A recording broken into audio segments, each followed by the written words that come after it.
Yo, monkeys, it's me, DDP Diamond Dallas Page. And you, monkey, you're listening to the Potsy and Tino show. And that's not a bad thing, monkey.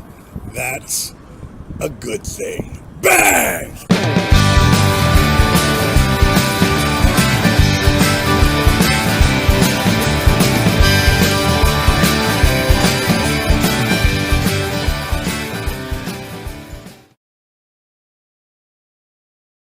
Ladies and gentlemen, boys and girls, children of all ages, the Pots and Pans Network brings you its tag team champion of the world. That's right. Tino is having some issues right now.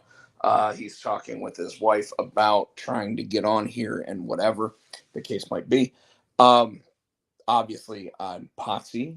Uh, we see that we have Mr. Helios and Michael Turner in the audience already. I want to go ahead and thank both of you for being in the audience. Uh, Mr. Helios, if you want a link to the show and actually join in, I would be more than happy to let you join in, at least until Tino can show up if he's going to this evening. Because there was quite a bit that went on this past weekend for those wrestling fans out there. It was a pretty crazy weekend because Backlash happened in Lyon, France, and Lyon brought it. Uh, I would not be surprised, um, quite honestly, to see Lyon, France, or even Paris get a major, not just the one after WrestleMania, but a major pay per view. So one of the top four, a Royal Rumble, a WrestleMania, SummerSlam, or Survivor Series, if you will. Um, so wearing the new gear, obviously, you see the logo up in the top corner. I'm going to go ahead and throw the ticker up there, let you know how you can see the new merch and everything else. Um, Typically, we start the show with "What's up with you." I think that's a good place to start tonight because this weekend was pretty crazy. Not just wrestling wise, but with everything that went on over the past 2 weeks. For me, I think it's something that we should jump into.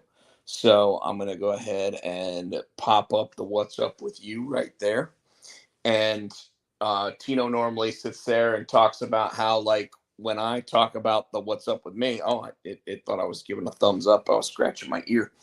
Uh, when Tino and I typically talk about "What's up with me," he always jokes that I go long. But I wanted to remind everybody that Zor #2 came out in stores not last week but the week before. But still gives you the opportunity to sit there and get it. Today was actually the very last day that people could walk into a comic book shop and order Immortal Ultraviolent #1. Um, there's going to be a ton of different covers. I know that the Raleigh Ultimate Comics is ordering it pretty heavy.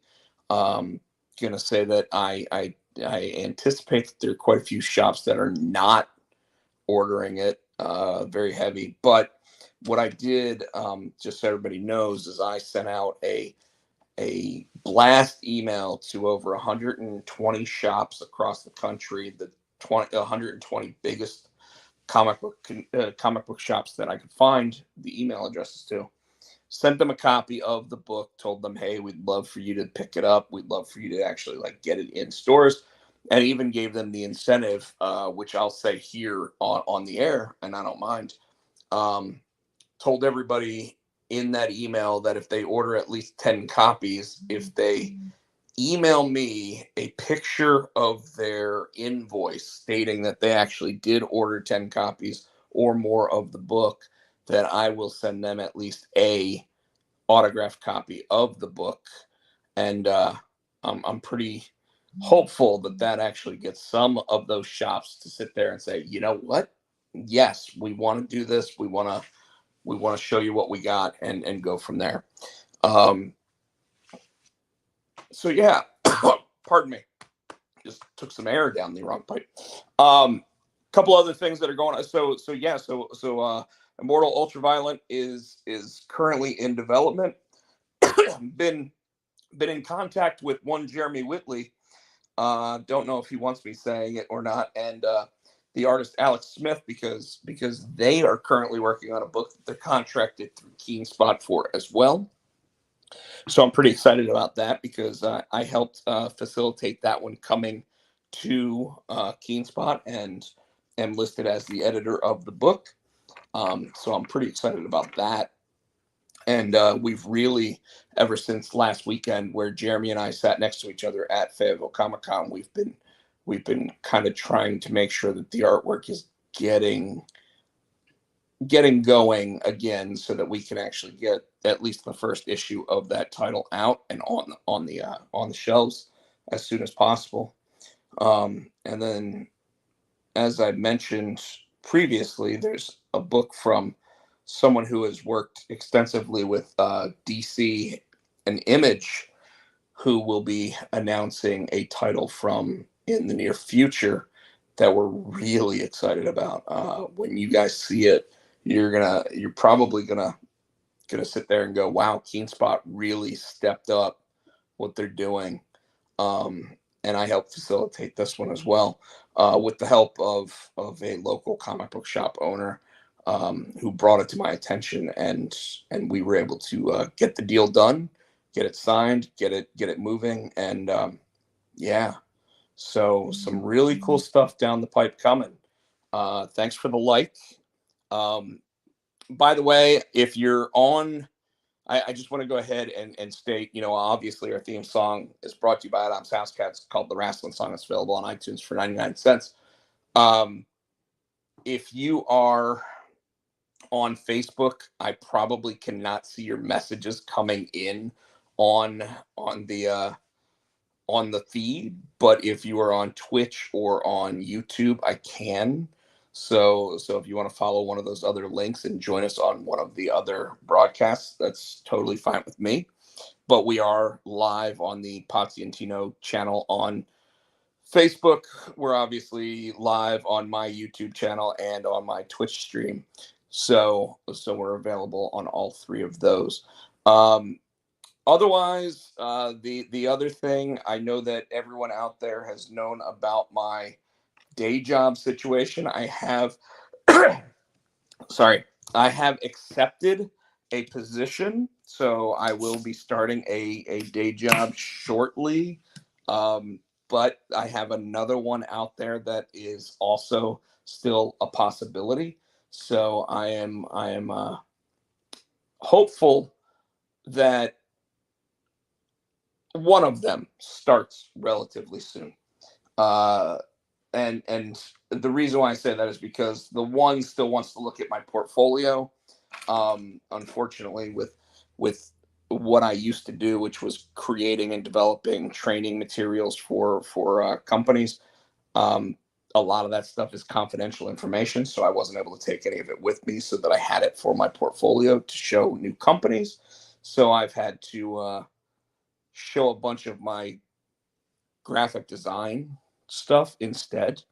So it's really going to take them looking at that and realizing whether or not they think that can translate into creating technically government documents and whatever.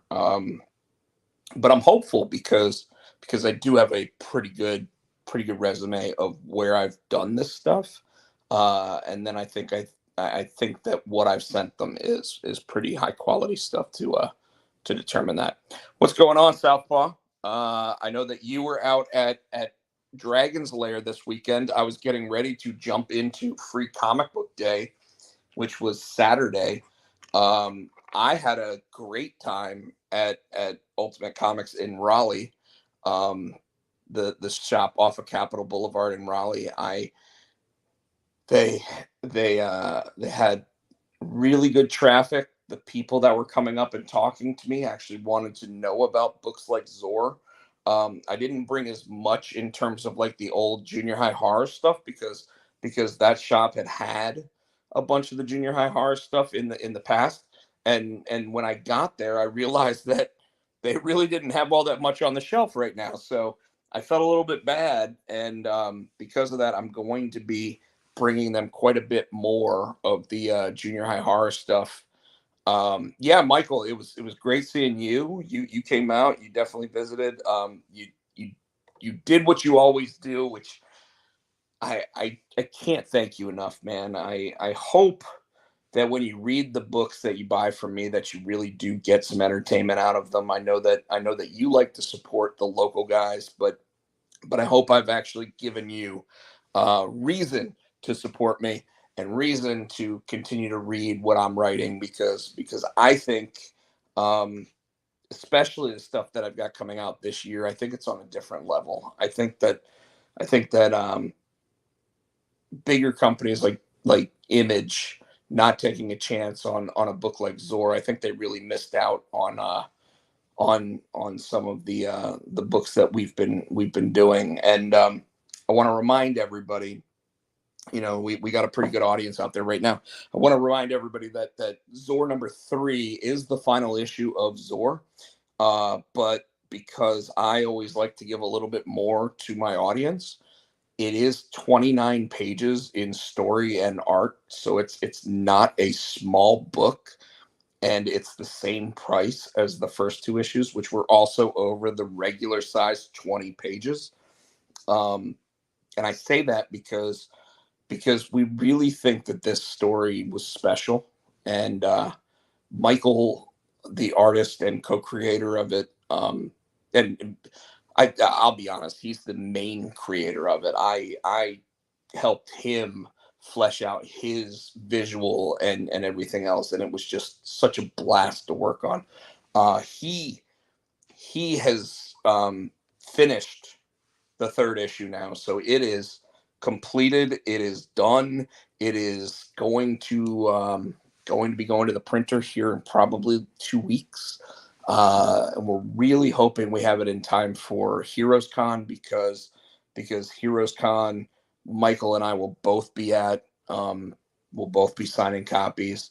We'll be there with Billy Parker, my longtime partner in crime when it comes to making comics. So I'm going to make sure that I bring a slew of books that Billy worked on, because Billy showed up at Free Comic Book Day. He didn't bring anything, and I was kind of disappointed, because I thought he was going to bring some books so he could actually make some money and sell some stuff, but he didn't.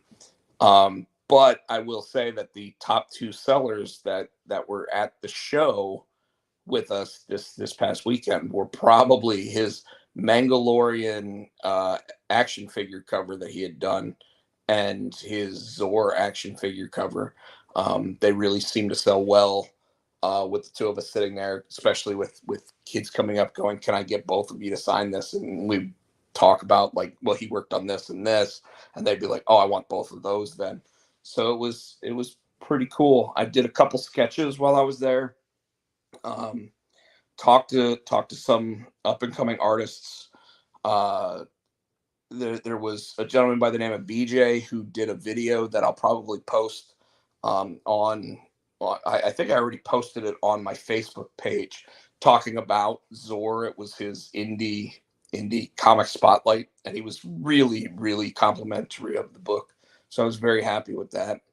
Uh, Really blew me away, because I thought we were onto something special, but there are a couple websites out there that I go to, and I check to see what people have actually said by logging in and saying, "Hey, I picked this up on a whim, and it was awesome, and can't wait to pick up the next two issues so that me and my kid have something special to read." And it blows me away every time I see stuff like that. It, like, I can't even explain that. Like it's probably when Tino sits there and starts seeing the same people show up to watch him play the guitar and sing, like, at different places, and they start showing up at different places for him. It's probably similar to that, but blew me away. Um, I've now colored the first two pages of Immortal. I think I might have said that last week. I know that I was working on them last week. Now they are completed, waiting on more from Rob Nico, because because we're moving at a little bit faster pace than we did for the first issue. But I'm pretty excited to see where that goes. The pages that I've done look a lot more mainstream in terms of coloring work. I feel, uh, but still have that Potsy flair to the way that the coloring's done. So I'm excited for people to see those. It'll be interesting to see whether or not people think that it contrasts too far with the first issue. But obviously, the first issue I was coloring as I would get the pages, just like I am with the second issue. So it's gonna be interesting. And then of course, Stonkered, Eric and I have to figure out what our strategy is going to be. I talked to a guy. Obviously, that's the comic that's about a pro wrestler that we're working on. Um, and I talked to a guy who actually makes championship belts, and I want to do a Kickstarter for it where if we hit enough supporters, we get championship we get at least a championship belt that we give away randomly to one of the people that puts money down towards the project. So I'm pretty excited about that too. I don't know if I said that on the air here, but it's one of the things that like Eric and I've talked about it, and we kind of like. I'm also going to point out, because Tino's still not here and not sure we're going to see him, unfortunately, but one of the things I saw on X this week was Eric, the artist of Stonkered, who was also the artist on Junior High Horrors, has put a bunch of the covers from Junior High Horrors up for sale. And I'm going to say that they're pretty good values. I mean, I think he put them all up for less than $150 a piece for the original art of his Junior High Horrors covers. And I know his Howling cover's up there. I know his Scream cover was up there. So if you don't follow my Twitter, I would say follow at Potchak, and I will try to, after the show tonight, post a link to whatever ones are still available, because some of them have already been bought, and they've been going pretty quick. Like Eric put his soul into those pieces, so I mean, like it's not surprising that they're selling as fast as they are. And it's kind of both exciting and a little bit depressing that he's selling them, because I'd love to have them, but obviously like different things come up in life, and you gotta take what you got and sell it.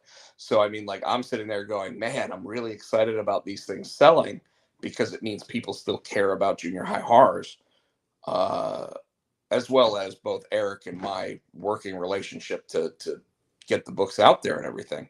But it's a little depressing that, like, you know he's selling those, and I'm like, oh man, I wish I would have known, and I wish I'd have the day job thing going so that I could sit there and just be like, yeah, I'll take that one, that one, that one, that one, like whatever, because I mean they're part of my life, so it's a little bit weird, a little bit crazy.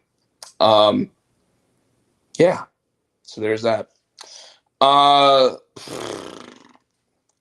Not really sure what else is going on in the daytime. Oh, I do know. So May 3rd, which was Friday, so the day before May 4th, so which is May the 4th be with you, and Star Wars Day and Free Comic Book Day and everything else. My family decided we were all going to go to um, the Star Wars Symphony, and they were doing Return of the Jedi this time. And I'm going to tell you right now, folks, if you haven't had the chance to sit there and see your state symphony do this concert, you are missing out. And what I mean by that is this: the North Carolina State Symphony played the entire musical score to Return of the Jedi. And one of the people, I think they were on an oboe, was sitting there, and their string, their bow for it was a red laser, like lightsaber bow. So as they played, they were actually playing it with what looked like Darth Vader's lightsaber, which was freaking awesome. But 2.5 hours of listening to the entire musical score of a Star Wars movie while watching the Star Wars movie on the big screen is just there's nothing like it. And if you get a chance to do it, um, I wouldn't pass it up. It's incredible. It's something that I can't stress enough that people should do if they get the opportunity to. Um, so yeah, that's pretty much what went on with me. Like I said, what's up with Tino right now is Tino's not here. Tino, unfortunately, is uh,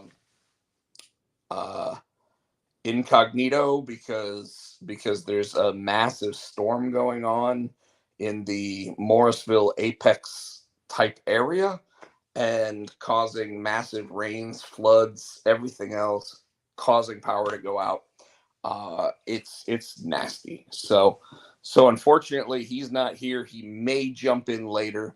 Um, if he does, awesome. We'll just ask him his opinion on certain things, see if he wants to add anything to his what's up with him. But we might as well jump right in to some of the other stuff going on in pro wrestling, and that includes I think that most importantly, we should probably jump right into the Backlash results.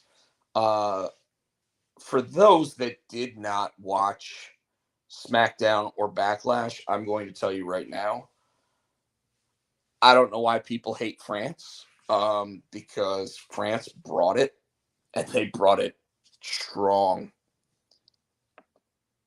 No problem, Mr. Helios. You can totally stay in the audience and give your opinions on things, um, if you're able to. No big deal. But France brought it. And while I want to talk about SmackDown and everything else, I think it's really important to just dive right into Backlash because there were some incredible things that we got to see if you watched it. For example, uh, yeah, Michael, Michael just said that they were a crazy crowd. I completely agree. They were a crazy crowd. They absolutely were. Um, and 100%, they, from the get-go. In fact, I don't even know if the original plan for the first match was to do what they did. But for those that didn't watch, here's what happened. They announced all four members that were going to be in the match. It was Kevin Owens and Randy Orton. They called themselves RKO. Kind of makes sense. Versus the New Bloodline, Tama Tonga and Solo Sikoa. Paul Heyman looked like he hadn't slept in a month, and I love that about him because he really knows how to sell that angst and that problematic feel that's going on with him, and I'm here for it.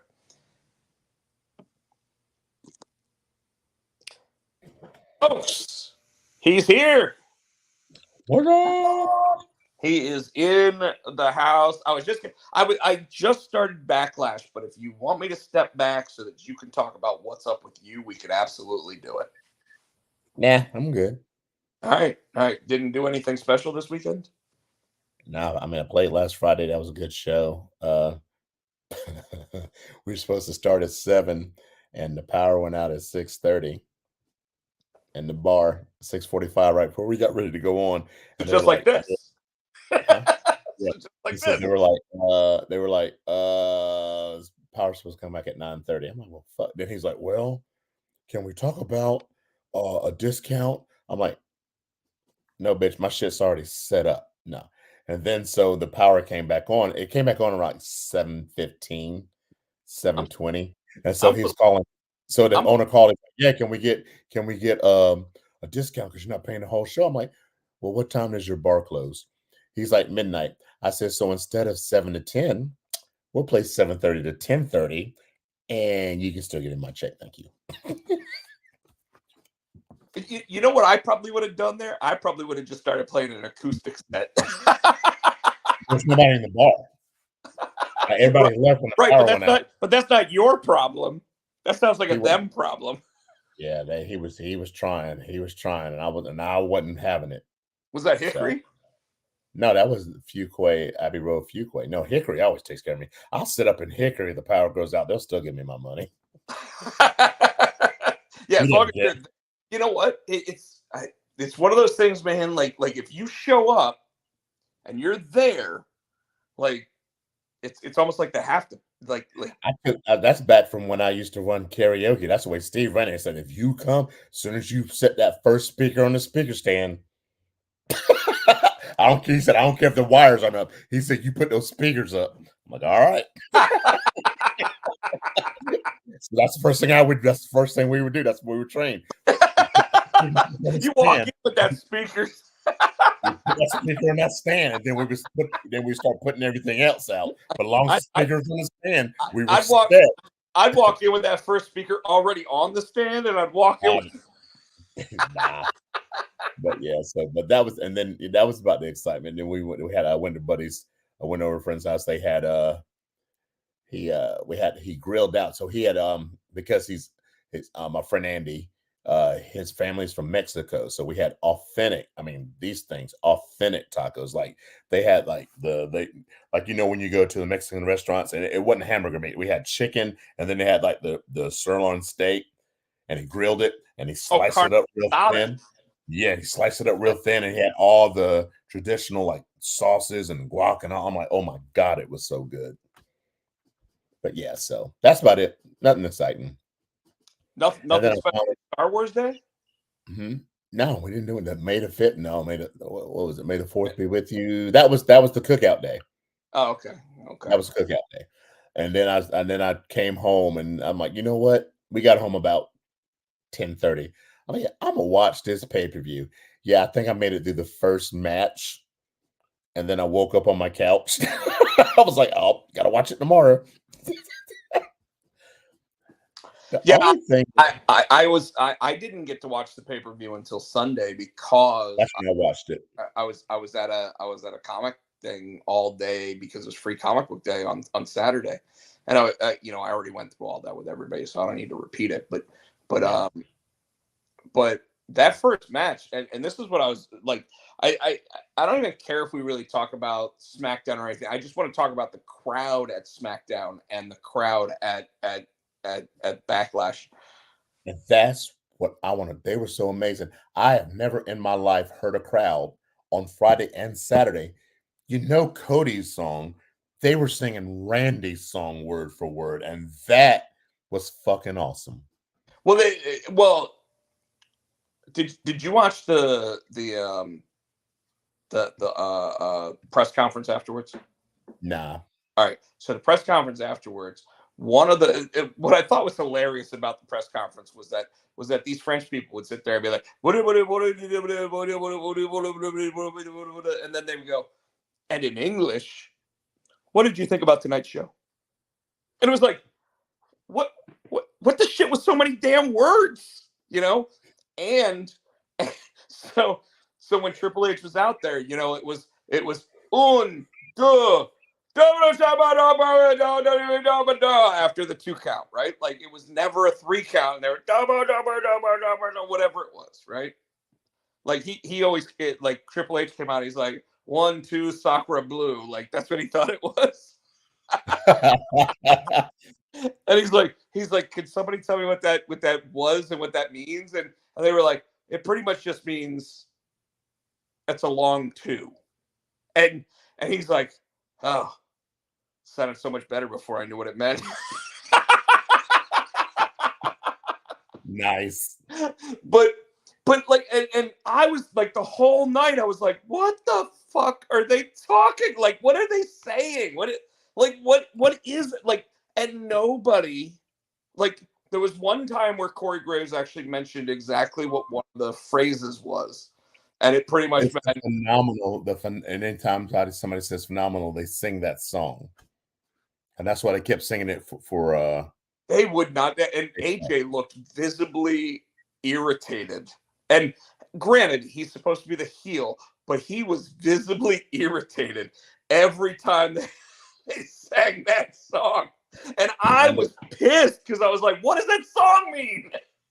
And then and then obviously we'll get to it later, but no matter whenever they go to the UK, they rarely do it in the US. Bailey, won't you be my girl? That's all. I was okay with that one because we've heard that one before. Yeah, and she sang along with it. That's the first time she sang along with it. If you notice, he was walking around, she was singing along with him. Well, since she's been babyface again, because when she was in NXT, they like people would sing it even in the United States, and that was like the thing was, hey Bailey, I want to know, you know, like the whole. But and they like since she went baby again, it's slowly been coming back, but the international crowds have been like eating it up.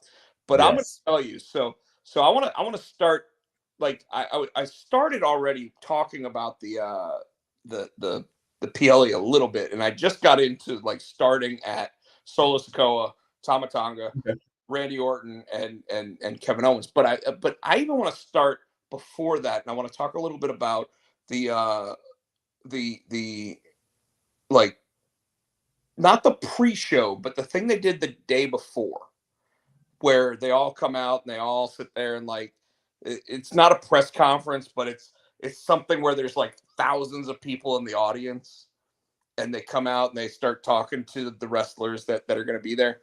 They brought out Kevin Owens. They brought out Randy Orton for this, and Kevin Owens is like, "Do you guys want me to speak French?" And they're like, "Yeah!" So he's like, and then he goes, "K.O.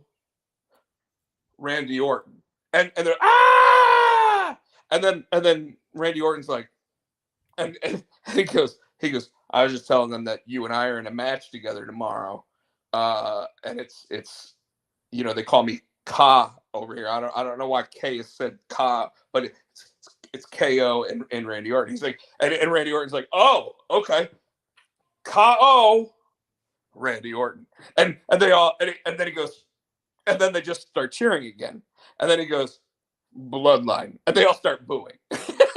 and then all of a sudden, like Kevin Owens starts saying something, you start hearing them doing the Sami Zayn chant, and Sami wasn't even on the show, right? So you hear the Sami Zayn chant, and he's like, K.O. Randy Orton, Sami Zayn. And then all of a sudden they just all cheer, and then Randy Orton goes, "I think I got this one. K.O. Randy Orton, Sami Zayn." And the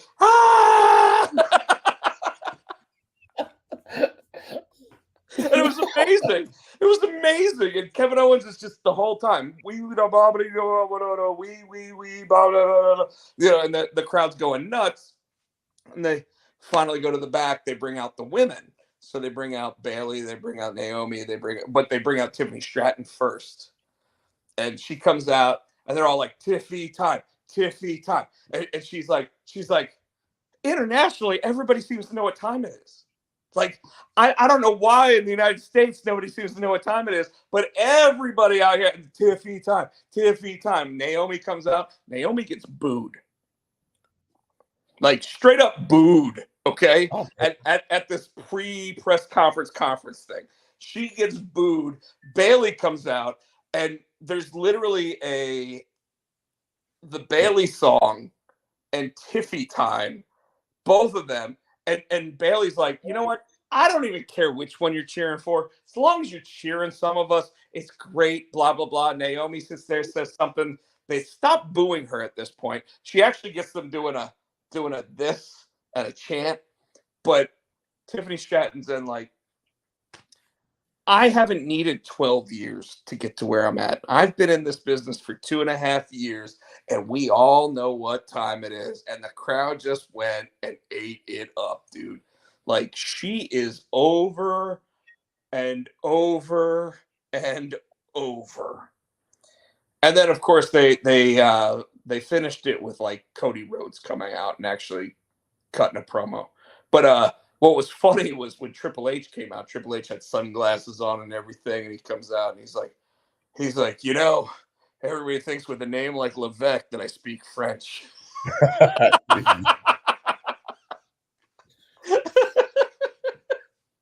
And Hey, just makes bring it, sense. just bring the noise. And they're like Triple H, Triple H. Like it's. Anyways, that whole thing was impressive. But Friday Night SmackDown was great, although I thought it was supposed to be live and it wasn't. Like it was, a pre-taped show, but that's fine. That's not a big deal. That crowd was insane. But Saturday's crowd, when Dude. when KO's music hit first, that place erupted. Yeah. But like you said, when Randy Orton started walking out, and everybody in France, like not just the third largest city in France, but everybody in France started singing his theme song at the same time. And when the music stopped, I mean, he couldn't even They they couldn't do kept anything else going. because they kept going. They kept going. And you And could tell Randy, the look on Randy's face, and even Randy had to go, like he it was felt it. It was amazing. but he actually like tapped KO and he's like, and KO's like, just go with it, bro. Just go with it. Like, and I mean, you're right. It was, I hear voices in my head and everybody's sitting there just like singing it at the same time. But I am going to tell you, as much as they were singing his theme song, as much as they were singing Bailey's song, as Cody. as much as they were singing Cody's song, there was no entrance Yeet Master. bigger than the Yeet Master. Dude. And I'm going to tell you, first of What all, was amazing? you know what? Go ahead. Okay, so I think you know where I'm going with this. The video package had garbled shit in it, like static and shit. And what happens every time that happens? The lights came on, the The fireflies, Firefly and the came out. whole that was amazing. But Just when the, just the, but when just the Jay walked out and he was in the crowd, yes. and he was and I don't know if you've heard, like, listen to his theme song. It's Day One Yeet. Day One Yeet. It's not Day One Oos anymore. It's Day One Yeet. So it's I like, thought it was day one. It's day one ish. It's just like the other one. no, it says Yeet in there now. I have to listen. I have to listen and see. And it was Jey Uso main event in your city, and then it's like Day One Yeet, Day One, and that's when but him sitting there going like this, and you just watching, like, they turned the lights out except for like Yep. spotlight on him, and you just saw that entire thing going up, and they could have given him the title, and it wouldn't have been a bad move. They could have. They made That they made the right. like I said, that whole show. And I kept watching that show with the Randy interest, with that interest. I'm just thinking, like, this is fucking amazing. It's amazing. That's all I kept saying. This is amazing. Triple H in the press conference afterwards actually said, I was looking at the monitors showing outside the arena before we let people in, and people were respectful of each other and everything else, but they were having a blast and they were all chanting, they were all cheering there before they were let into the arena. And he sat there and he was like, I was afraid that they were going to gas themselves out before the end of the night. And that didn't happen. They went for 3.5 hours, because it was half an hour before they came in, and then it was 3 hours of, And when you're listening to the press conference, the first two they bring out are Bianca and Jade. And we'll talk about the winners and losers. But when they came out for the press conference, I think they were actually out for the press conference before the show ended, because you could hear crowd chanting and crowd like reacting to things. So it was either that, or it was Cody was still sitting there doing his I won the match, so I'm going to walk around, I'm going to hug babies, shake hands, do all this kind of stuff. Right. And like, I don't think that's the case, because when Cody came out, Cody said he had a couple libations before he actually came out to the thing again, and you could tell he wasn't rattled, but he wasn't his picture perfect like champion self. Hmm. You know what I mean? Like Mhm. he had to think about his. It's kind of like me when I don't drink versus when I do drink when we do the show. So there was like, he had to really think about his answers. And he even made mention of the woman that had been Kasama or whatever, who had been there since, but like when Jey Uso was like, Kasama been here before all of us, like, Mm. and he even mentioned that again. So you could tell like he was a little off, but I think it was because like he needed to take the edge off after getting that first world title defense under his belt. Let's talk about the let's talk about how the show went. And I do want to touch on too, because Michael put it in the audience. He did, and they did. They've come out with the list of the Uncle Howdy. So we'll talk about that too. So who's come out with the list? It came out with Bleacher Report. But not They came out. WWE still has not confirmed anybody. Okay, but by the time it hits Bleacher, that's usually what it is. Well, I think that's where they got it from. Well, yeah. My point is that like we can talk about that after we talk about the actual pay-per-view. That's what I just said.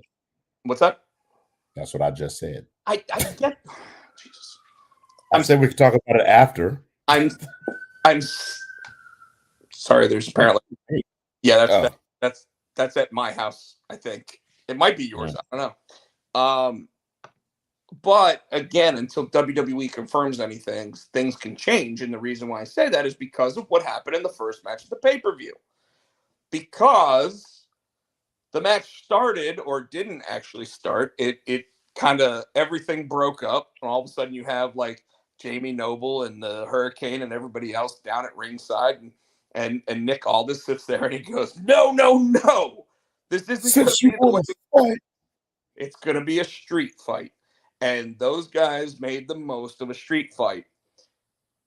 But at the end of the match, Kevin Owens was ready for a pin, 1, 2, and the referee decided out of nowhere, I'm just going to fall over. And then Tonga Loa is going to come out, and I'm going to see him. Because, I don't know if you've seen the video, but Tonga Loa was a little bit late grabbing the referee, and the referee had to do it himself. Luckily, it wasn't seen on the main broadcast, but it has been seen all over social media now.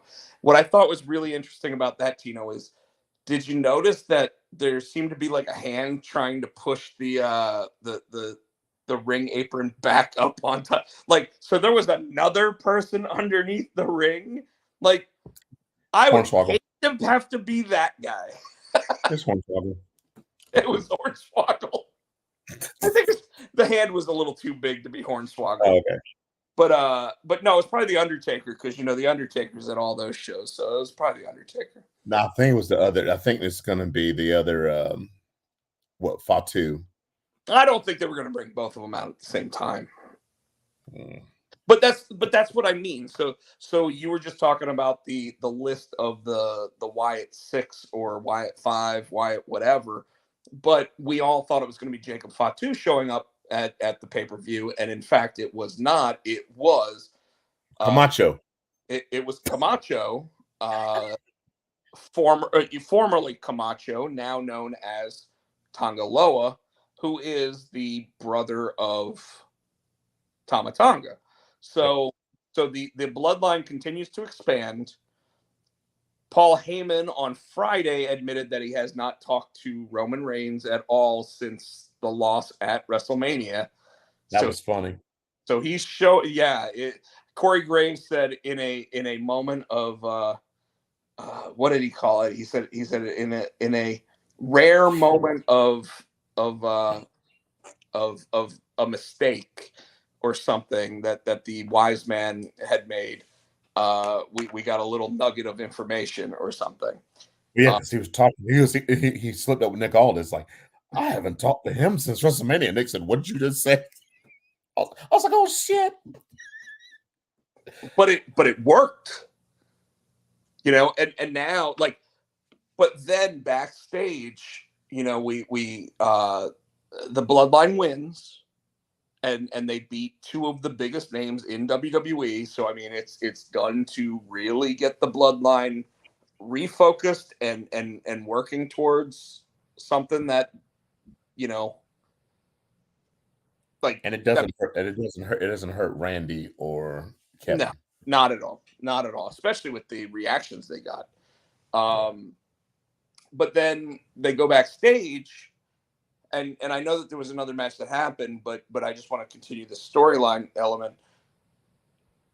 When they announced Jey Uso getting ready for his match, the Bloodline walks past him, and they all stare at him.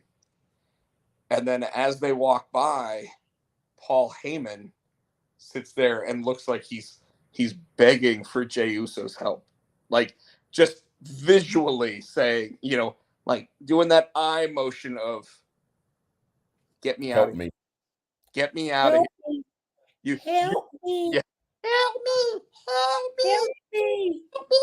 Yeah, no, absolutely. Like I someone posted somewhere that Paul Heyman deserves a damn Oscar for his performance since Solo Sikoa took over, and they're not wrong. It'll never happen, but like maybe Emmy consideration. Because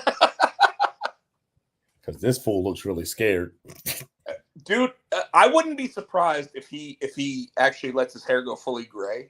Because like he's done the thing where his beard starts coming in and it looks like 4-day stubble, and his hair starts like losing the color. Like I wouldn't be surprised if all of a sudden you see him and he's got gray hair and he's got a beard coming in and he's like I don't know what's going on. He started doing that last time until Roman came back. Remember? Yeah.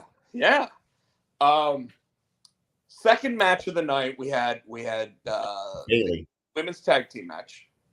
No. No, it was Bailey. I'm looking at the order. It was Bailey, Naomi, and Stratton. Yeah, because it went there. It went Bailey. Then it went to Damian. Then the tag team, and then Cody. Oh, can I talk about one other thing from the pre-show before we actually get back into the pay-per-view? Did you hear what happened to CM Punk? He got locked into a room or something. He went to the bathroom at WWE headquarters, and everybody left, and he was locked in the building. So he started claiming he was going to be the Phantom of the Opera, just living in the Titan Towers. He posted this long ass Instagram story of him sitting there walking around the gym. It's fucking hilarious. Like it blew my mind at the fact that he was such a cancer everywhere else, and he's been nothing but hilarious since getting back to the WWE. Comedy gold. What's up? Comedy gold. He really has been, yes. So all right. So you're saying it was Bailey, Stratton, and Naomi next? That's what I'm looking at. Yep. I'm on Bleacher Report, so you're right. That's what I'm reading too. Bailey defeated both of them. The Bleacher Report gave it an A-. It was a hell of a match. I think I like that Naomi kind of was a good sport about it, and I like that it wasn't I knew Billy was going to win, but I thought she was going to hit one of her moves like the rose plant or the belly to belly. So that roll up was a nice surprise. That reversal was a nice surprise. I think that the reason why that worked so well, and tell me if you agree, is because in a triple threat, you kind of want sometimes a quick surprise ending. Like Yes. because like otherwise you get the referee gets pulled out of the ring, or there's always that person that comes off the top rope and hits them, like, but when you do it quick and you do something Mm-hmm. expected and you don't hit your finisher, you have to think that when you have two opponents, you're like if it was a video game, your health meters move down a lot faster. You know what I mean? Yes. So it's one of those things where in actuality you could see that being the case. And I don't think we see it enough. So I agree with you. I think that it worked extremely well in this situation because one, we don't see it as often, and two, because it's one on one, they're all getting their shots in. They're all taking a beating, and at some point, someone's going to be laid out. And I also like that they kept Tiffy looking strong too. They came to the point. Remember, 2 weeks and I think 2 weeks in a row, she got them legs and she did the moonsault on both of them. So I like the callback that they did and having her miss it. But for a minute there, they were laid out and you thought she was going to hit it. Dude, like I'm gonna say right now, if she's not in the Queen of the Ring, I think that's a miss. I But think she's next in line. I think they want to probably run Bailey through uh my whole. well, They probably want sure. to get that out of the way. But I think Tiffy's going to be the one to take it. Well, I'm thinking Queen of the Ring, or I'm thinking Money in the Bank. If she Like, takes the title. no, I'm thinking she takes one of those Okay. things, which allows her to then be the heir to the throne, right? I'm probably thinking it'll probably be Money in the Bank. Well, I would think if she took Money in the Bank, she's going to be one of those ultimate opportunists where she waits to the very best moment. Mm-hmm. But I could see her coming out and being like, "Not quite Tiffy time yet. Not Mm-hmm. quite. Not quite." Mm-hmm. Like, and And when she finally cashes in, she hands them the briefcase. Tiffy time. And that'd be perfect. or the music hits and it goes, "It's Tiffy time," because they always run out and they don't have their music hit or whatever. Like when she's finally ready to do it, it goes, "It's Tiffy time," and everybody's like, "Oh," like Mm-hmm.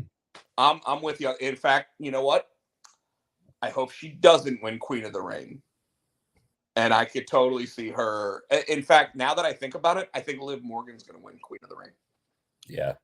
Now That'll give her a shot at Bex, and Tiffy can win Money in the Bank, and that'll give her hers. So I think it's Liv and Tiffy time. I You know, it's their time. I think it works, and I think that her gimmick of whether or not it's Tiffy time really Plays into it. really works. So yeah, okay, I'm with you on that. Next I didn't matchup. think about that. I do like that. The champion's down, and all of a sudden you hear it's Tiffy time, and she runs down with that money in the briefcase. I do like that. That would be hot. And then I could even see the first couple times that they do that like the champion pops up with like a kip up or whatever, and she goes, "Maybe it's not Tiffy time yet." I could see that too, right? The next match of Backlash was Damian Priest versus Jey Uso for the World Heavyweight Championship. Match went about 16 minutes, but Jey Uso's entrance went about 12. Yes. Yes. Dude, I have never like the Undertaker hasn't had entrances like that. Usually that's a Roman entrance. Well, that literally was like a Bray Wyatt entrance, except it was Jey Uso.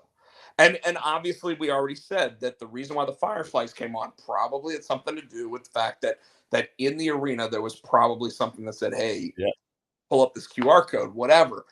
But I've never seen anything like that. Dude, it got to the point where the cameras couldn't stop shaking. Yeah, because he that and I think Cody or somebody said that like the camera is shaking because he's just doing his thing, and I don't know if it was if he was bouncing the ring, I don't know if it was just the noise or whatever it was. Just I don't know what it was. Dude, they received noise complaints saying that they could actually do damage to their ears if they kept that noise level up at that level. Oh my god! Like like the city actually gave them noise ordinance complaints. Like yeah, it, I've never seen anything like it. What you think of the match? I thought it was good. I thought there was good storytelling. I thought that I like that when they came down to help him, them being Big Head and Finn. At Bobblehead. first, he didn't realize it, and once he figured it out, he was like, "What are you doing here?" Right? And Well, he told them not to come down. and he beat Jay. And then at the end of the match, when they jumped on Jay, I like the fact that he pulled him off and pushed him away. I think a face turn is coming for Damien. It does feel like it, but I also feel like that means it could be the end of the Judgment Day. And I didn't Or think they could do a bloodline and they could continue the Judgment Day with new people. it'd be interesting to see who they'd bring into it. You know what I mean? But yeah, when JD came down and he's like, "What are you doing? I told you to stay in the back." Also want to point out that much better showing for Jey Uso than his WrestleMania match. This really felt like it showed more of his offense, everything that he is capable of doing. Wasn't as long of a match as I necessarily would have thought that they deserve being a world title match. But I But think they were going to save room so they can let Cody's match breathe. yeah, but I mean there was other matches involved. It's still coming. You know, like it I think was after that there's only two matches. It was the women's tag and the Cody match. So maybe right. they wanted to. They also, I think, this was Jade's coming out party, so they wanted to give that time to breathe too, probably. So okay, let's talk about it. What did you think of the Kabuki Warriors versus Bianca Belair and Jade? It was better than I thought it was going to be. Oh, so you had no expectation. It was better. I didn't think it was a bad match, and apparently, Bleacher gave it a B minus. Yeah, I'm looking at that right now. They gave it a B minus. I think it's because the way that the Kabuki Warriors sold for them, as well as Bianca Belair actually like doing her best to save the match. Because I'm going to tell you, there was a lot of miscommunication in that match. And that's why I said it was better than I thought it was going to be, because Jade is still green. I mean, she held the title in AEW, right? But Right. I don't think she want to get. I don't want to say quality people because that sounds bad. I don't think, because she was squashing everybody, so she didn't really. When you don't have anybody to really challenge you, so you don't get better. You know, I say iron sharpens iron. You know what I mean? Yeah, So like nobody really. Charlotte can't get better. Right. You know? So I think now she's in the big leagues, you know what I'm saying? I think now they'll put her with Bianca. Bianca can probably coach her up and help her, get better and get better, Protect. and she'll have better matches. But I think she was the weak link. I hate to say it in this match because she's still green. She's still not seasoned. She's still, I don't know the word I'm looking for. Well, I agree with you that yes, she's not seasoned. She obviously looked a little bit out of place. She made mistakes during the match, but she wasn't the only one that made mistakes. No. Kairi Sane made mistakes, and that moment where Kairi kept trying to pin her and getting told by the referee, "You're not legal." I don't know if she couldn't hear the referee. I don't know if she didn't understand the referee. I don't know what the deal was, but I'm going to tell you right now, I think she didn't understand.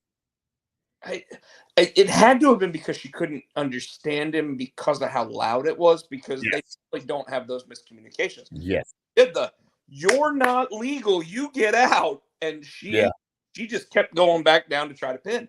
And I want to say Michael Turner, he said he doesn't like her having the belt this soon. I think it's a good thing. I think she can get reps in. I think this will help her. Like I said, she's with Bianca now, who could take her under her wing and train her and show her. It'll help her get her reps in. and she can work on all 3 shows. Yes, and obviously, the more and that's what Stone Cold even said. The more you, this is a business where the more you work, the better you get. So I can see your point, Michael Turner, but I think it's a good thing. A, she's with Bianca, who's been around and who is proven, so she can guide her. And then this is helping Jade while she's under the Bianca learning tree. She's getting the reps in. Yeah, I 100% agree with you, especially since I also saw the Chris Van Vliet interview with Cody Rhodes, where Cody sat there and said when he was with AEW, and he didn't mention them by name, obviously, because he works for WWE. He said, when I was with the other company and we were going through the pandemic, people weren't getting better because you were only working once a week. And he said, and that doesn't work for me. He then went on and said, it might work for some people, but I felt the product was getting worse. And he was talking about the overall price. He wasn't just talking about his matches. He as an EVP was sitting there saying, our matches are starting to suck. Yep. And obviously he didn't say it that way. He didn't go that far down the rabbit hole to say that. But what he was trying to say was the WWE machine of still trying to do more and more and get back to house shows and get back to like more and more TV was trying to do everything they could to get people back in the regular scheme of things. And even now, WWE, like, what do they work? 3 days a week? 4 maybe? Mhm. 4 Mhm. maybe? And Michael, I think it's Friday, Saturday, Sunday, Monday. I think and I think there's 2 rotating shows, and then obviously NXT works Tuesday. so Michael said, but there have been people that are longer that deserve it more than, don't you think? I see what you're saying, Michael, but right now they are hell bent and determined that they're going to push Jade. So in order for them to push her, because she can be the next, I mean, she's going to be a champion, and they're probably going to put her against Bianca. They're going to put her against Charlotte, but in order to do that, they've got to get her better. They got to pull her up. She's not at that level right now. So yes, while there are um probably tag teams have been there longer to deserve it more, this is the best way to get her prepared, keep her in that spotlight, because they're trying to push her to keep her in that spotlight. And like I said, let her get her reps. I mean, do you well, agree, Rob? yes and no. I agree with everything you said about getting her reps. That 100% I agree with that. I think that what WWE is trying to do is not make her a female Goldberg. Yes. Because in AEW that's what she was. You know, she had the Yes. winning streak, she had the short matches, she had the 3 moves, and she was done. I think they're trying to get her into feeling out the crowd, understanding how to actually like go about the match, maybe even Ring listen psychology. this absolutely, but listening to the person who's calling the match and be able to run the match based on that stuff. So I agree with you. The idea that she's too green and she doesn't deserve the women's tag team titles, I don't think that's the case. Because here's the thing. The women's tag team titles haven't been super relevant in a long time. Now Jason might disagree with me because he loves the Kabuki Warriors because he's a Joshi wrestling fan. But But I think this works out for that because now they put him on Bianca and Jade. I think they can build them up while Yeah, they're on Bianca and Jade. You know what I mean? I So it's 100. a twofold. Yes, It's a twofold solution. yeah. I completely agree. While taking them both out of the normal singles women Yes. Yeah. championships area, Yes. so Yes. for new people to possibly meet Yes. those, because we've obviously seen how Bailey and Bianca They play with got beef. each other. They got lots of beef, dude. I don't know if SmackDown. Bailey walked away. Bailey's kind of like, I've apologized. I've tried. It seems like Bianca is still holding that. So it's still that Friday night heel was at least that team. one. Like Bailey wouldn't tag Bianca, and she's tagged in Jade, and so there was definitely still some like animosity there. And I think it's because, well, you don't want to be my teammate. I'm not going to tag you. I'm going to tag your teammate. And Yeah. but I loved it because it's long-term storytelling, right? Yes. And that means that at some point, when Bianca and Jade finally do get rid of the belts, and Bianca most likely goes heel, because I think it's coming, that allows her to go after Bailey and really create something special there too. So Michael, while I agree that Jade is green, it's the title you put on green people. Because they can be carried by their two opponents, they can be carried by their tag team partner, and they can actually learn the ring psychology thing that like we agree that right now Jade doesn't seem to have. But having listened to her at the press conference, I'll say this: she was very well composed. She knew exactly what she wanted to say. She talked about being a role model for her 7-year-old daughter as well as other people. And that is what they love about her. And she's willing to put in the work. So, yes, and I think that is a big portion of what you're seeing WWE want. Like, I don't know if Lexus King is ever going to really get to the next level, but he's going to put in the work to get there.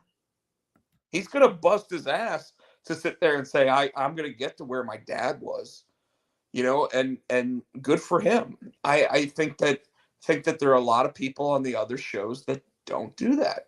And like when you look at WWE, even when they're out with injury, like Dom Mysterio's still working on his gimmick.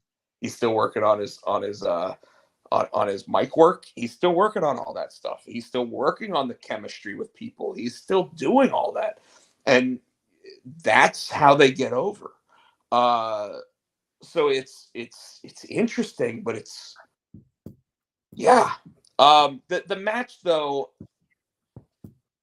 giving it a B minus, I was actually kind of surprised.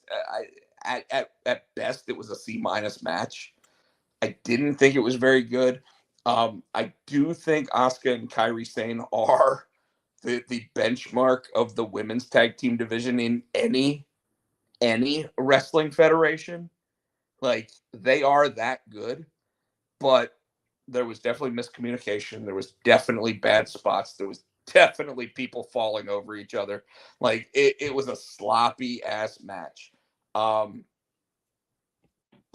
I mean, like, the crowd didn't care. Like you get bonus points just for the crowd. Like Hogan versus Rock at WrestleMania 18 wasn't a great match, but it gets bonus points because of how awesome that Skydome crowd was. Yeah.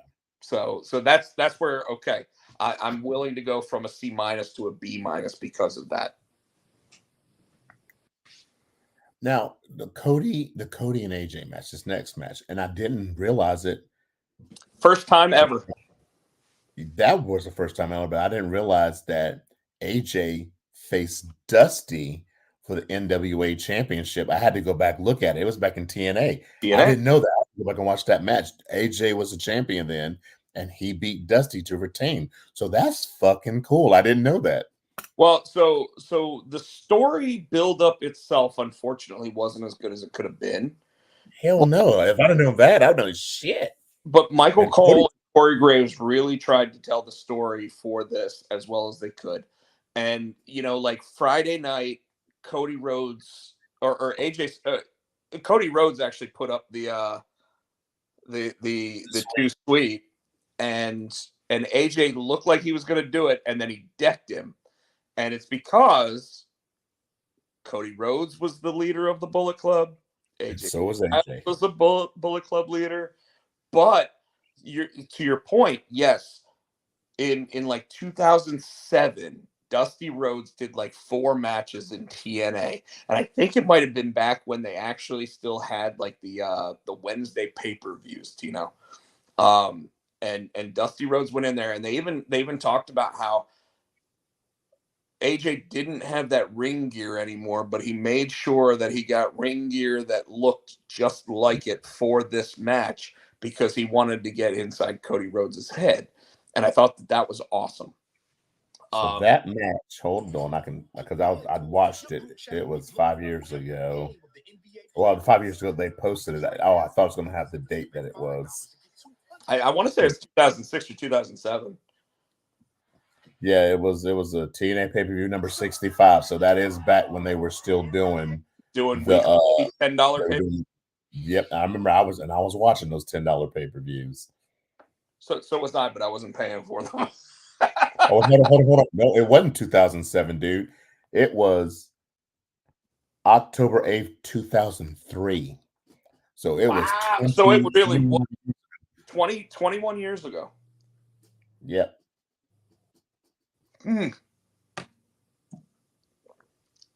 So that still had to have been one of Dusty Rhodes' last matches, because that was after he was in ECW. That had to have been. No, because he came back. Well, he did the stuff with the Shield, but yes. that was all 3 Rhodes against the Shield, but that was 2012. But they even talked about how like he came out, he did the bionic elbow, and he did a couple of matches in TNA after they did that, because he came back when AJ Styles was in. They did what was that? They did the Ric Flair thing. Oh wow. So he was wrestling then. Fortune. So he came back. He was wrestling them. So so that was probably that 07, 08 you're talking about. He was still wrestling then solo. Okay, because 2012 was the entrance of the Shield. Yeah, they probably went almost 2 years before they actually lost the match, and that was the 3 Rhodes. Yep. That was probably 2014. That was about when CM Punk actually left. So Dusty died 2016. Okay. 2016. So yeah, it's but even still, 2003, 21 years ago, AJ Styles wrestled him for the TNA World Championship, the NWA World Championship. Yep. And obviously, him and Cody are 2 of the only guys to hold the TNA, the what was it? The NWA, the WWE, and the New Japan or IWGP World titles. Yeah. So think about that.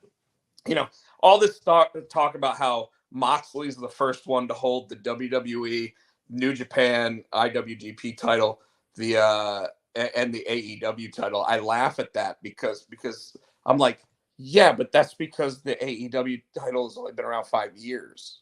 Right. Like Scott Norton was an IWGP World title holder. Yeah. Brock Lesnar held the WWE title multiple times, held the IWGP title. Come on, guys. He just hasn't worked for AEW. So you can't sit there and be like, it's such a big deal, because it's not. Anyways, this match, Tino, we talked a little bit earlier about how the cameramen were shaking for other matches. I thought they were going to drop their cameras in this match, because it was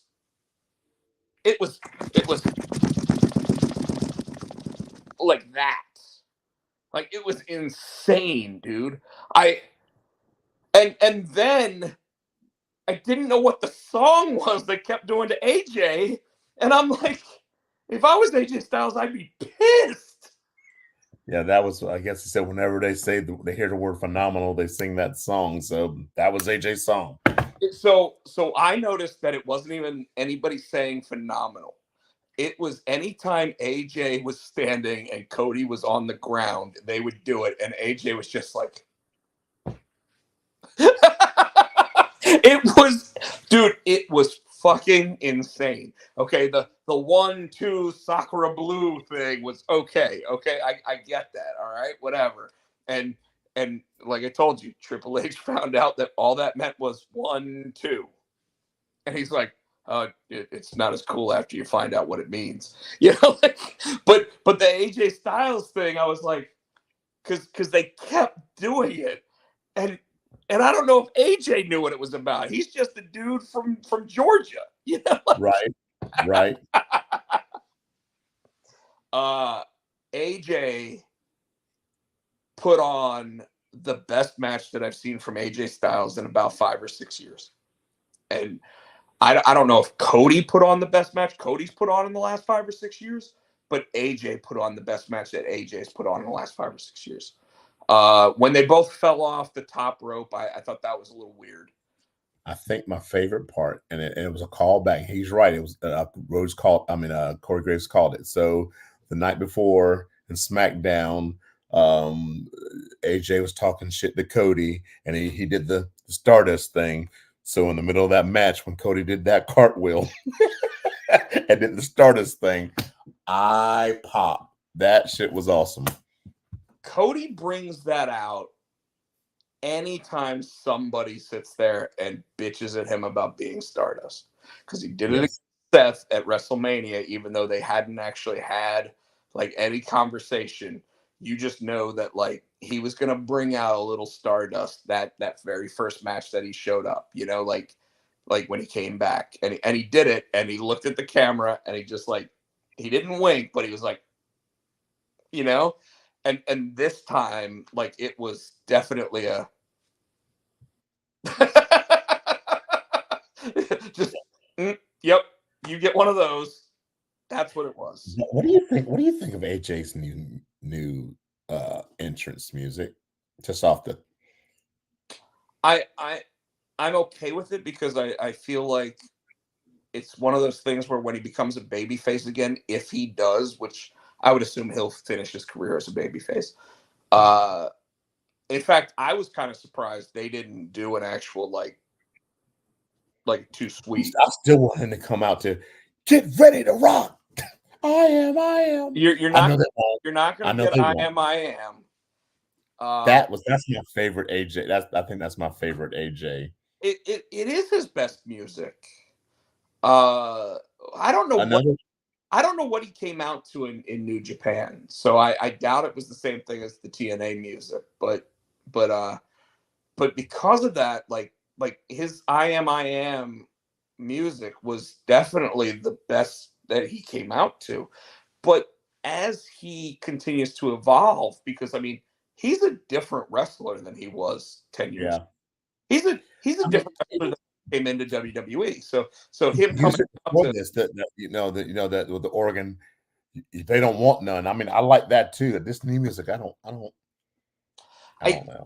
Well, if you listen to it though, it's actually like a rap that's talking about AJ Styles.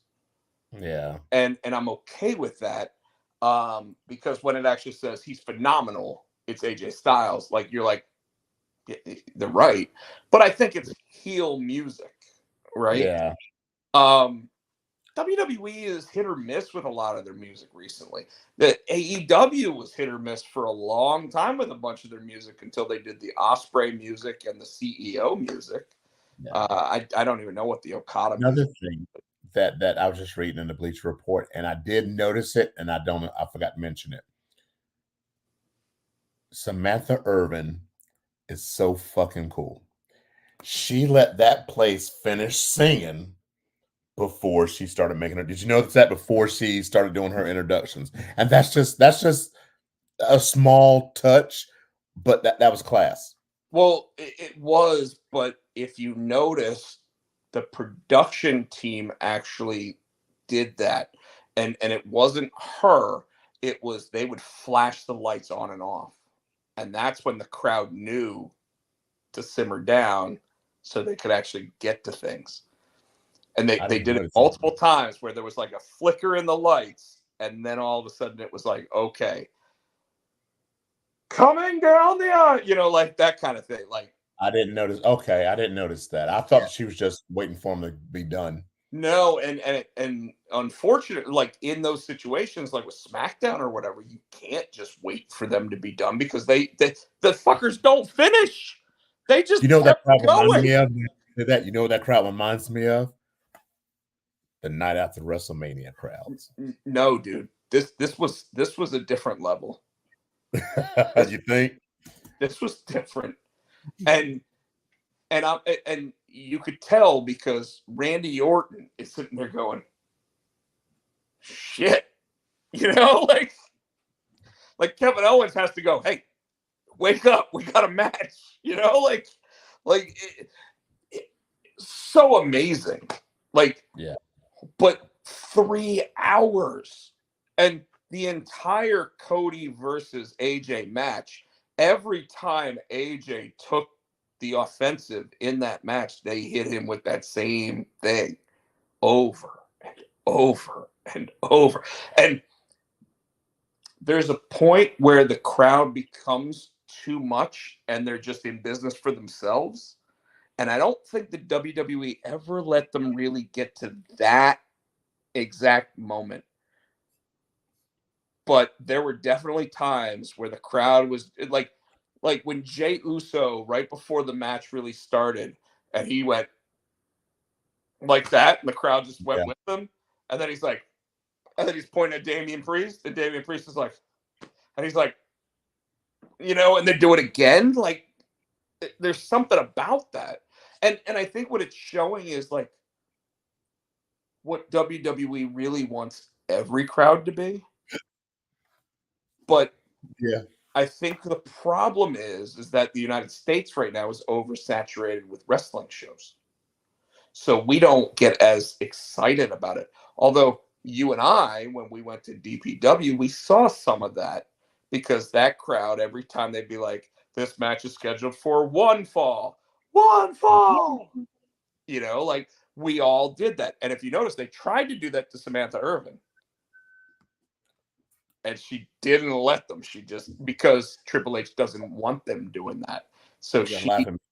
I watch more wrestling, so I watch WoW, the Women of Wrestling, that show, and they do it with the ring announcer there too. She said, "This gets one fall," and she holds up the mic, and they go one fall, and I just think it's cool to let them get but to it do is, that. it is, but you can't let them take over the show. She And that doesn't do it every. She usually does it. She does it for the main event. do you want Like to know she'll what the do big it. change in WWE programming I've noticed this in the last I don't even know how long, but the biggest thing I've noticed, there are signs in the audience again. Yeah. When we in 2012 when we went to a show, we got my sign taken away from me. Well, that's because they said we couldn't. But yeah, we couldn't advertise for ourselves. Yeah. That's why we would come wearing these now. Oh, is that the shirt? Yeah, man. Why am I so fucking dark? Because you're so fucking dark. So wait, that's not the T-shirt. That's the baseball. I thought you said the shirt they had that it was on the back or something. So yeah, the one that we didn't get the the one with like the Money in the Bank logo is on the back of the shirt. And I need to send them something so that they can either make good or tell me that they're not going to do shit for it. But yeah, I got a couple of the shirts up there. But I got Jason's gift for the DPW show. It looks just like this, except it's just a black T-shirt. And he said he's going to wear it at the show. So it's just a black T-shirt. Yeah, it's just a black T-shirt. Let's get this. Oh, okay.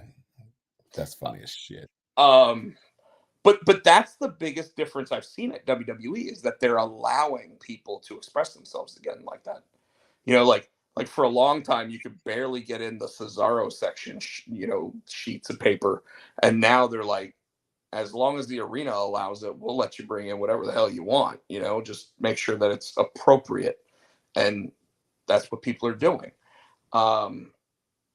Getting back to the match, like I said, it's AJ Styles' best match that he's had in years. Cody Rhodes, I'm not going to say Cody Rhodes carried him. I'm not going to say AJ carried him. I'm going to say that it was a 50-50 match for the most part. The right person went over, obviously. You don't want AJ sitting there beating him. But with AJ playing the role of the heel, letting Cody get the win. Afterwards, at the press conference, him saying that he wants to face people like LA Knight. It's kind of interesting because obviously LA Knight is getting the babyface pops that he's getting, so it's not the right move. So it'll be interesting to see. And he even did mention, well, the guy that actually puts the pencil to the paper is Triple H, so it's up to him as to who I go up against next and blah, blah, blah. So it'll be interesting to see what they actually do with that. Because I don't think LA Knight's going to be the next guy, but I could see LA Knight as King LA Knight. I could also see him as Money in the Bank winner LA Knight. So, in fact, I think it's about time to have a babyface win Money in the Bank. So it'll be interesting to see what they do with that. Tino, I do think we need to talk about some of the other wrestling stuff that went on this week. But before we do it, I want to ask you. I didn't even know what the fuck that was, and then I looked it up. I'm like, seriously. Do you not? If you say his name, he appeared. Don't do it because I don't think we have copyright. I don't want to. You can go 10 seconds without getting in trouble for it, but I believe in Joe Hendry. He didn't appear. Fucking song. Hey, anything it's catchy though. Anything that takes Taylor Swift off of the #1 spot anywhere, I'm down for, bro. But seriously, I don't normally watch TNA. You know that I don't normally watch the indies because I don't have time to do it. But this guy is all over my fucking TikTok. And all I got to say, he's been doing that. He's been doing that gimmick since Ring of Honor. Yep. So now he's in TNA and it's starting to pick up. I mean, it's like what, 10 years old? He put his theme music on iTunes in the UK. And day one, it went to #1. Last week, it finished #4. There are radio shows in the UK that, because it's on the top 20 chart, have to play it. And the DJs are like, what the fuck am I listening to? And he's sitting there going, let's get it to #1. Let's keep it there. Let's put it on the Billboard chart. And dude, it's working. It's working. And I'm going to tell you, he keeps it up, he's going to be TNA World Champion because he's going to be the most over guy that they got. And I'm going to tell you, I did watch it. I did watch a video. It was former AJ Francis from WWE. Oh, yeah. That was funny. When he was doing a rock concert in the middle of the ring. No. AJ Francis was like, I got a song for him and blah, blah, blah. And he played the song. And then all of a sudden, like on the big screen, like Joe Hendry comes out and he goes, oh, you didn't think I'd have something for you? Oh, come on. I knew you were going to do this. So I went ahead and I did this. And then all of a sudden a song plays and then he's just there live with the and AJ Francis is like, where the hell did you come from? Where did Joe come from? Dude, that's exactly what it was like. But I'm telling you, dude's getting himself over. And you know what happens when people get themselves over in TNA? You make the list. Wow. No, that'd You know be what happens? AEW. You know what happens? You just made the list. Wow, that's taking it back a couple years, especially since most people don't want Jericho on TV anymore. But I um, digress. All right. all right, What else? so we hit that. We hit that. It's time to hit this stuff.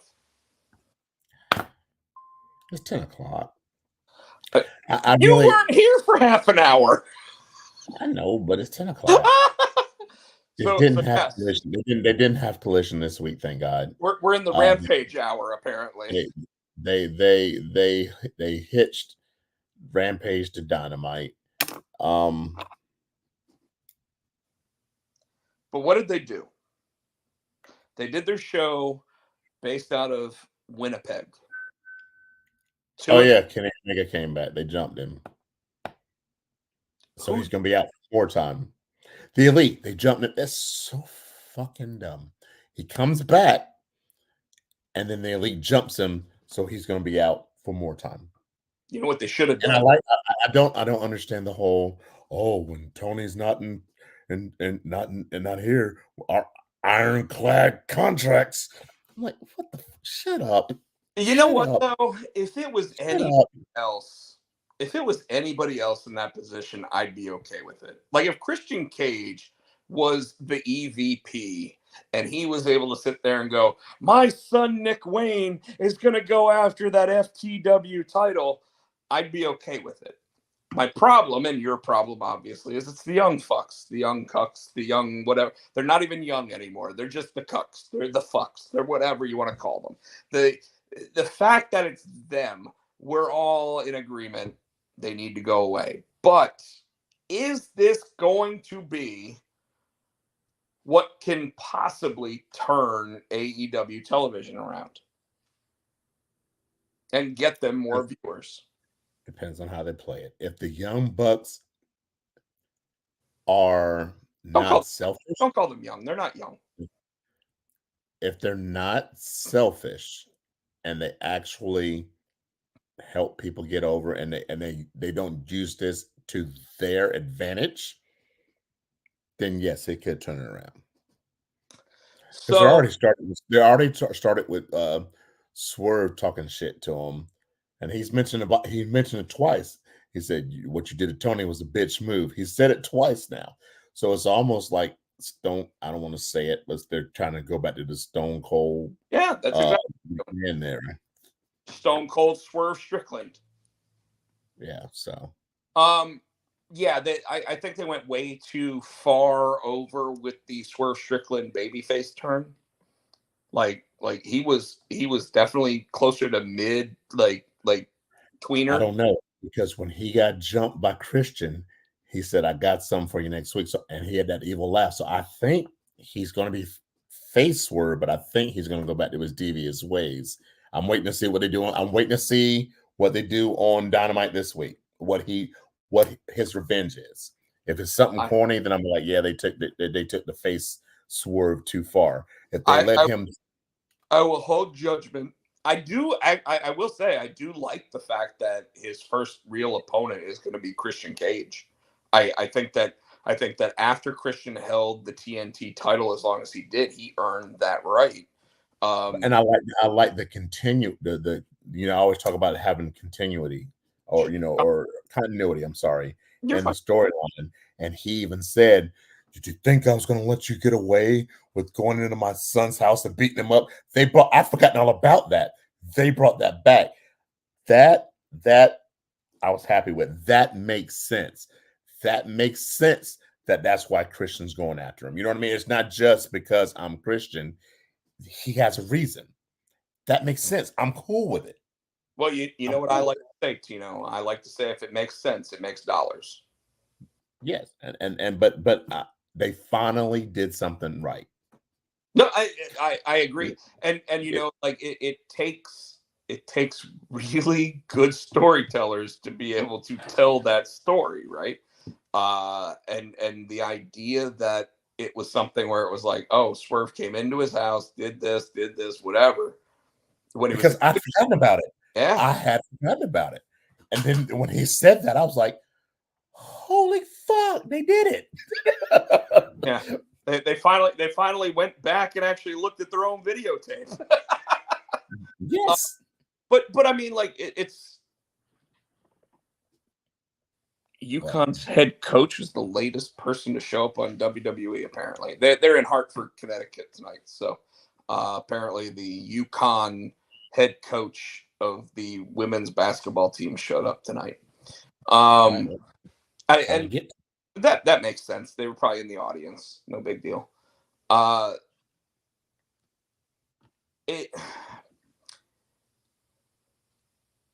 The Facebook group has been talking quite a bit about AEW and how they are laying out their match format for a night and everything. And one of our good friends in the group, Patrick, was sitting there talking about his stating of who he thought the main eventers in AEW were. So I made a joke to the group that basically said, oh, those are the main eventers, then why aren't they ever in the main event match of the shows? Like, because they never are. And it got some discussion going, and a lot of people think that Tony tries to put the biggest story at the end of the night, and WWE always did that too, by the way. Like whatever the biggest story was always going to end the night. That's why Kai and Tai actually closed out the show one time with Choppy Choppy the PP. And Choppy the PP. You remember that ended the show with Val Venus one night. But PP. But when they realized that wasn't hitting with the crowd, guess what? The next week, nobody cared that Val Venus's PP got chopped off. Nobody. So, it became a mid card and low card thing at that point. I think that there's a few things in wrestling that you can play with and you can work around and try to create new things from it to get more people over. I think that when you see Christian come out, Christian, no matter who he's working with, he can get them over. Because it's some people are over, some people get over. Like some people win and get over. Some people actually just put on a great match and get over. Like AJ Styles lost his match on Saturday, but he's definitely better from it. You know what I mean? And I think that a lot of the booking decisions made by Tony Khan right now are done from a fan perspective and not done from a business perspective. And I think that that's something that really needs to be looked at and really needs to be focused on and fixed. You brought back your ranking system, but you don't pay attention to your ranking system to determine who gets to face the champion. That makes sense. So you're with me. The other side is that your world champion you put on in the second segment of the night, not even the first segment of the night, and then you put the New Japan world champion on in the last segment of the night. Who's the main eventer? Like it almost. I told you how I felt about that. That pissed me off. It seems like they weren't showing. They weren't showing respect. They were demeaning him. And I don't think that they really did anything to improve upon that over the last week. And I'm okay with your world champion being a fighting champion who wrestles every week. But if he's going to wrestle every week, put him in a good match against somebody that deserves to be there that you still don't think is ready for the world championship. So you want to put him against Hook, great. Put him against Hook in the final match of the night. If you want to say that it's an hour-long Iron Man match and you want to put him on at the midpoint, I get that. And he could win the match, or whatever, like whoever, it's an hour-long match, but whoever gets the pinfall wins. I could see them doing that and then putting a match after it or whatever. I'm okay with that too, because then you're signifying this could go an hour. Oh, it didn't. Let's fill the time. I get it. That's what UFC does with UFC pay-per-views. So that gives the big fight feel effect to it. They just haven't done that for me, and I think that it's something that is unfortunately negatively impacting how their business goes, because they haven't been able to get over like the 800,000 viewers thing again. And like their biggest crowd ever was 1.3 million viewers, and that was the first night that CM Punk showed up.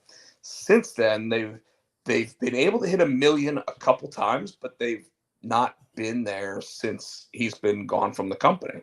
In fact, the last time they hit the 800,000 viewer mark was when they showed footage of him when he worked for WWE.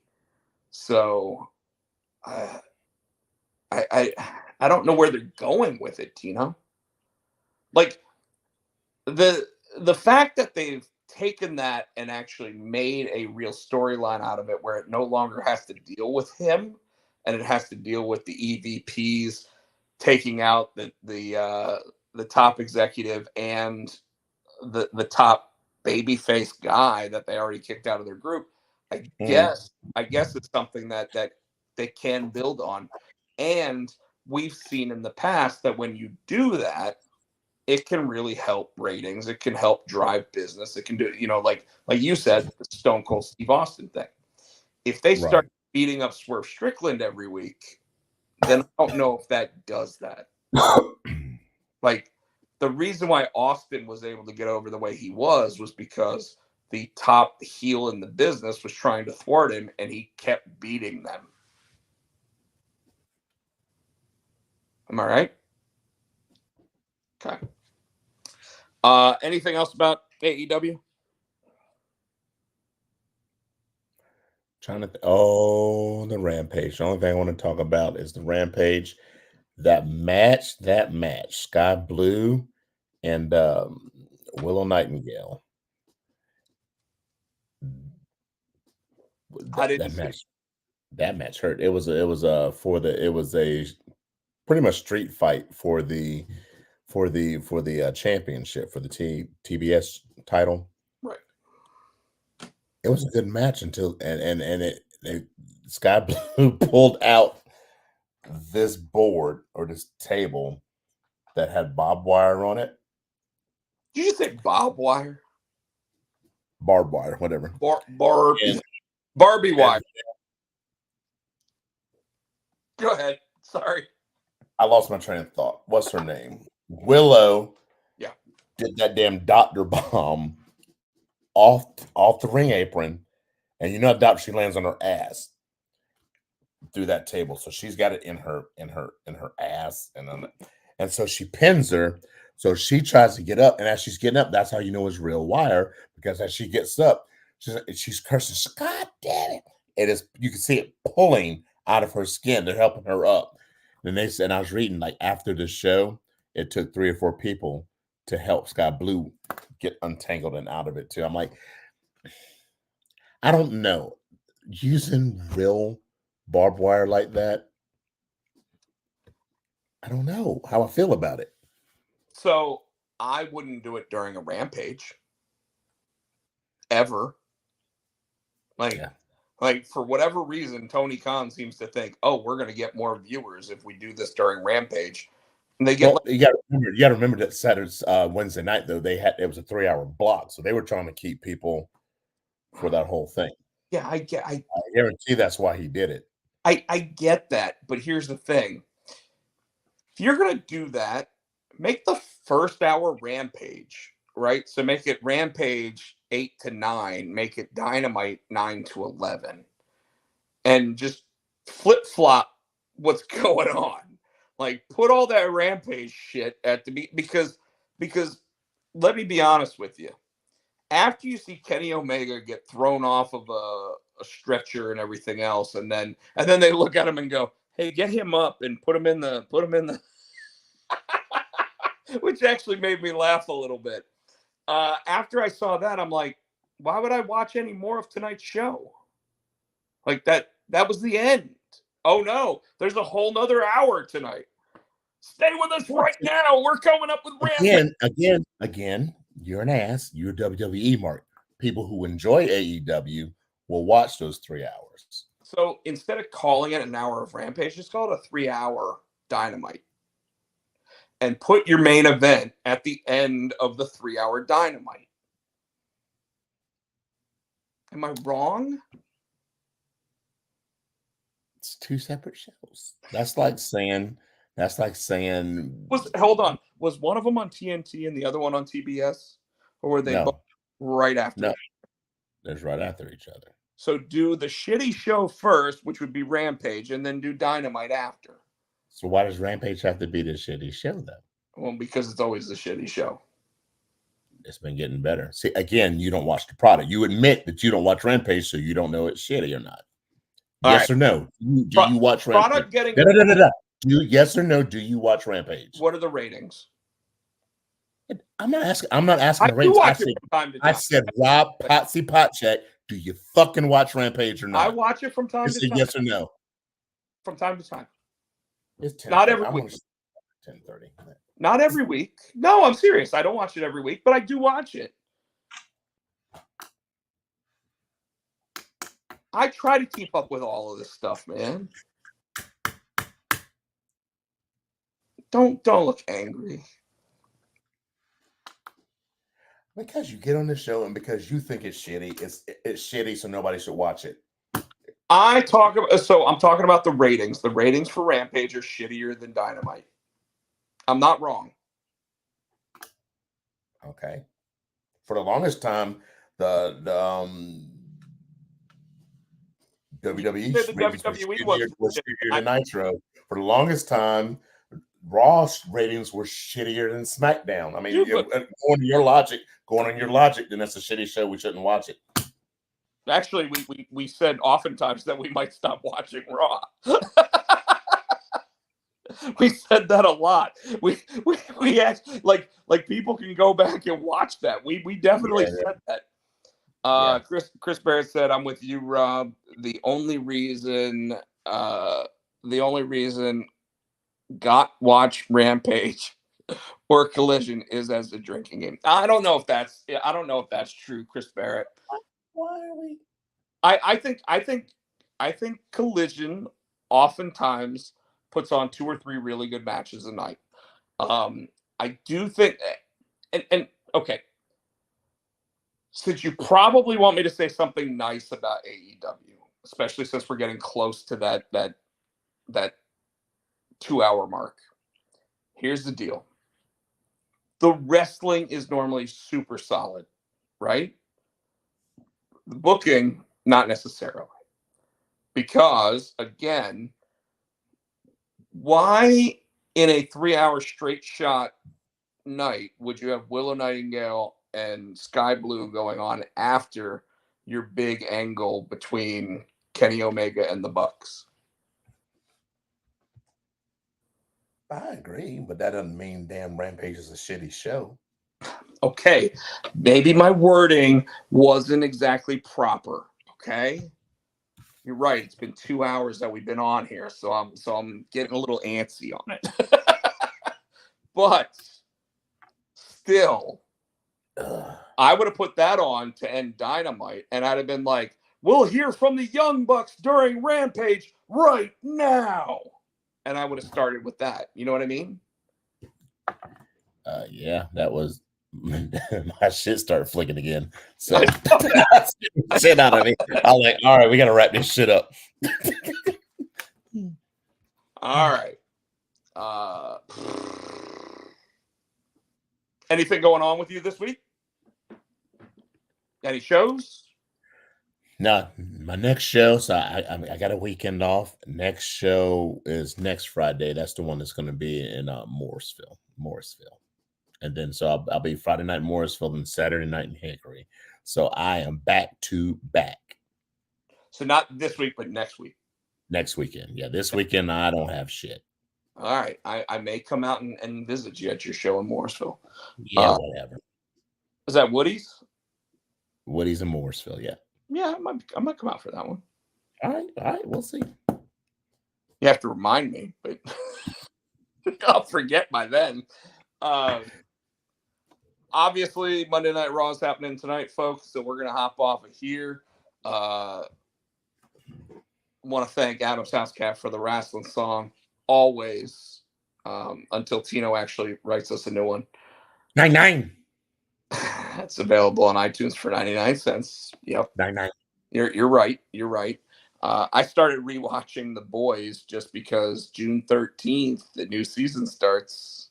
I haven't watched it in forever. I got to go back and figure out where I left off. Because I just felt like I'm watching it.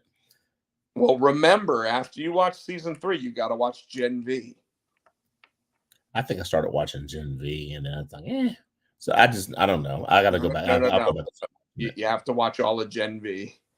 All right, I'll go back and start watching. Or at least watch the last episode of Gen V. All the other shit. Just watch the last episode. Well, it ties together, so it's like there's a trailer on Prime right now for Boys season 4, and dude, now did you watch Fallout? I never played that game, so I don't know. Don't worry about playing the game. Like it didn't interest me, but I'll check it out. It's got Walton Goggins in it. Everything interests you with Walton Goggins. I'm kidding. Okay. But no, it's excellent. It was like 8 episodes, all dropped. Like you can watch all 8 of them. It's great. Yeah. So I don't really have anything else. Tino, you got anything else? No. All right. The new outro picture doesn't have all of our stuff. So you want to go ahead and tell everybody how to reach us? I'm on X, HoodieFan91. I am on the Insta. I'm SC Tino. I am on the Snapchat, SC Tino. You can check out the band Tino Gray Music on the TikTok. You can check us out here each and every week right here on the Pots and Pan Networks. We are on Facebook, Potsy and Tino. The Potsy and Tino Show on X. We are Potsy and Tino. Rob. Most of mine are actually showing on the little trailer thing at the bottom. Oh yeah, buy our shit. Subscribe to this channel, like and subscribe, buy our shit, and buy our shit on TeePublic. Yeah, before I forget, we got lots of new logos and new stuff where you can order our why is it? There it goes. Where we can change the there we go. We got a lot of different t-shirts, different logos. For Western, we can cool. we can do this one. We can go Money in the Bank style like that right there. We can go that 70s show style right there. We can go like that one. And then of course we got our old school. But of course, like the Price is Right. You got that one right there. You can follow me on TikTok, Rob Potsy Potchak. You can follow me on Twitter at Potchak. You can follow me right here on the YouTube, Rob Potchak, which is where we've got this show broadcasting mainly. The price is wrong, bitch. Wow. And with that, we're gonna go ahead. I'm looking for the show ending one, and I don't see it. I don't know. Okay, so folks, hopefully you had a blast with us. We had a blast with you. We'll see you next week. That's just funny as hell. And we're out of here. Everybody wants to be the nature boy, but I am the man of the hour, the tower of power.